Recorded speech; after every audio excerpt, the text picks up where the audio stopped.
د مسجد اهمیت دا اسلامی معاشره کې ډیر زیات دی. افسوس دا دی زموږ په زمانه کې د مسجد د جماعت چې کوم په اسلام کې کوم رول او کردار دی اوس هغه پاتې نشو. مسجد او جماعت دا موږ صرف او صرف مستر خاص کو او چې موضوع شي انو ضرب جماعتونو ته خلق تاله ولګي.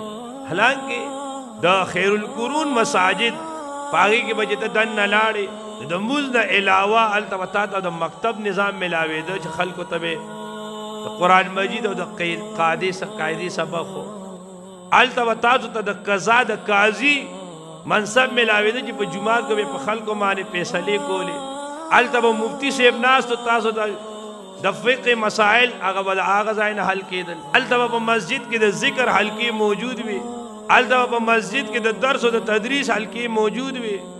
دا ټول کارونه د جمعات د مسجد کارونه او مسجد دا د مسلمانانو د اجتماعیت او د یو ځای کېدو دا چې دی یو بنیادی مرکزی ځای و. وګوره د اسلام ډېر عجیبه حسن د مخکې به خبره کوم اوس درته اشاره کوم. درځي 15 میټینګونه دا د مسلمانانو بکیږي په جامع مسجد کې او بیا په هفته کې یو میټینګ مرکزی میټینګ دا چې دی د جمعې موزي مقرر کړی.